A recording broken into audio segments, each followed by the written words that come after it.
আসসালামু আলাইকুম। এখন শুনবেন সংবাদ শিরোনাম। জাতির উদ্দেশ্যে প্রধান উপদেষ্টার বিদায়ী ভাষণ, দল মত নির্বিশেষে ন্যায়ভিত্তিক ও গণতান্ত্রিক বাংলাদেশ গড়ে তোলার সংগ্রাম অব্যাহত রাখার আহ্বান। বিএনপির গুলশান কার্যালয় ঘিরে আজও উৎসবের আমেজ, মন্ত্রিসভা নিয়ে নানা আলোচনা, বিরোধীদের ছায়া মন্ত্রিসভা গঠনের সিদ্ধান্তকে স্বাগত জানান।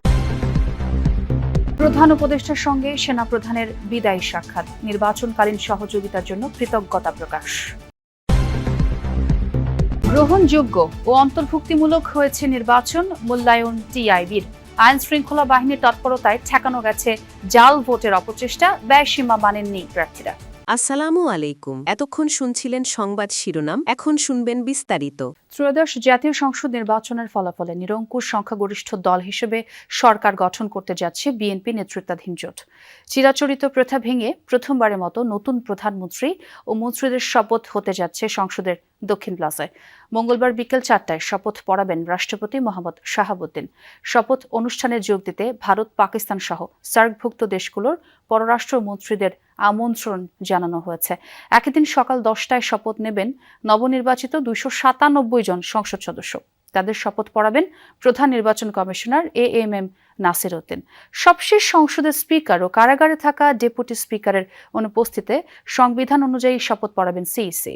এই সরকারের নতুন মন্ত্রিসভার সদস্যদের জন্য এরই মধ্যে ড্রাইভার সহ 50টি গাড়ি প্রস্তুত করা হয়েছে।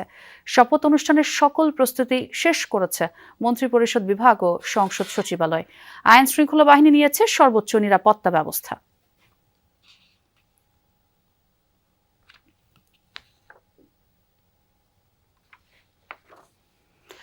দর্শক, গুলশান কার্যালয়ে সাংবাদিকদের সাথে কথা বলছেন বিএনপির স্থায়ী কমিটির সদস্য সালাউদ্দিন আহমদ। আমরা শুনবো তার বক্তব্য। তাহলে এখন কি আমরা কবে নাগাদ জানতে পারবো মন্ত্রিসভা কার আছে? আপনি আইনমন্ত্রী হচ্ছেন এমনটি শুনতে পাচ্ছি। সমস্ত প্রশ্ন আমি শুনি নাই, ধন্যবাদ।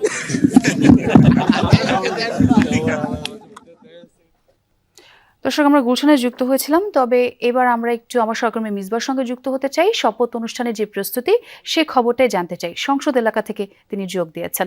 মিসবা, শপথ গ্রহণ অনুষ্ঠানের সবশেষ প্রস্তুতি সম্পর্কে একটু জানতে চাই, কতটুকু প্রস্তুতি সম্পন্ন হয়েছে?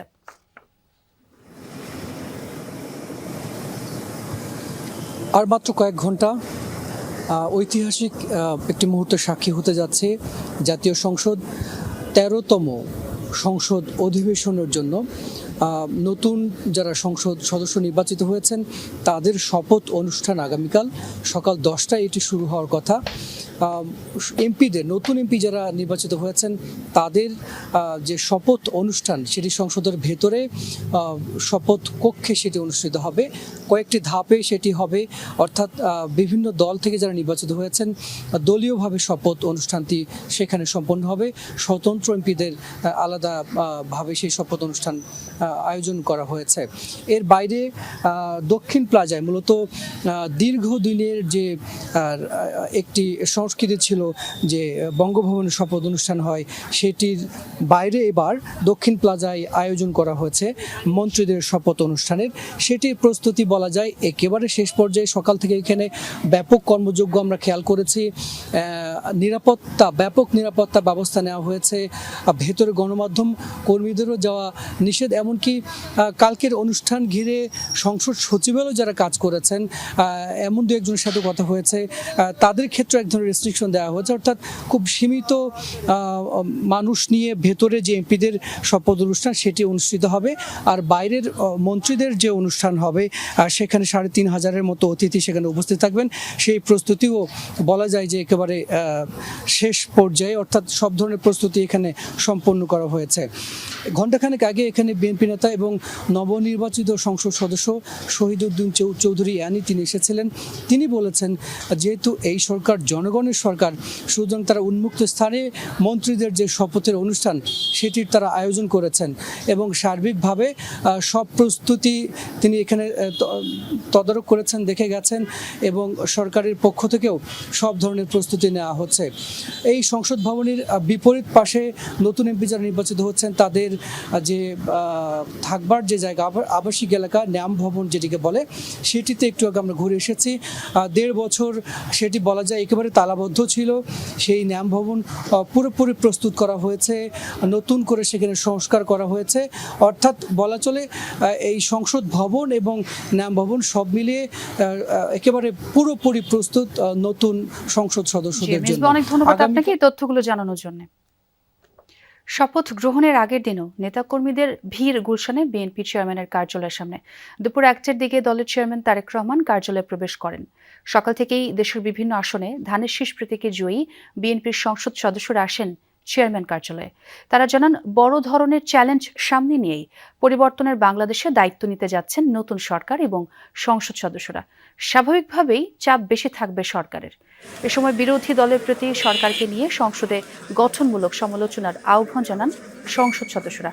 পাশাপাশি দীর্ঘদিনের উন্নয়নহীন অবস্থায় থাকা নিজ নিজ এলাকার জনগণের প্রত্যাশা অনুযায়ী উন্নয়নের প্রতিশ্রুতি দেন তারা। এদিকে গুলশানের চেয়ারম্যান কার্যালয়ে ঢাকা মহানগর উত্তর ও দক্ষিণ বিএনপি এবং অঙ্গ সংগঠনগুলোর শীর্ষ নেতাদের সঙ্গে বৈঠক করবেন বিএনপি চেয়ারম্যান তারেক রহমান।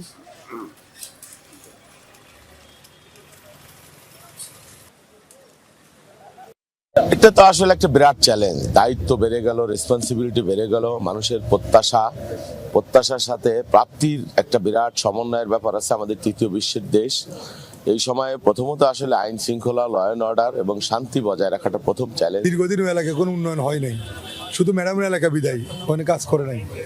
আপনারা সবাই দোয়া করলে ইনশাল্লাহ আমি চেষ্টা করব যে মানুষের ওনার প্রতি যে প্রত্যাশা ছিল এবং ওনার যে অসমাপ্ত কাজগুলো ছিল ইনশাল্লাহ আমরা একটা করবো ইনশাল্লাহ।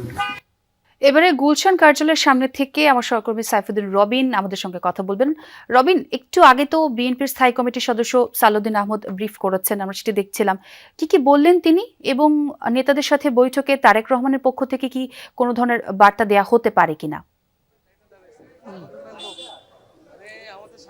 হ্যাঁ, শেষ দিয়ে শুরু করেছ। আর একটা বার্তা তো অবশ্যই দেওয়া হবে, যে কারণেই জরুরিভাবে বলা চলে দলের অঙ্গ সহযোগী সংগঠন যেগুলো রয়েছে তাদের শীর্ষ নেতাদের ডাকা হয়েছে গুলশানে বিএনপি চেয়ারম্যানের কার্যালয় এবং ইতিমধ্যেই সে বৈঠকটি চলছে।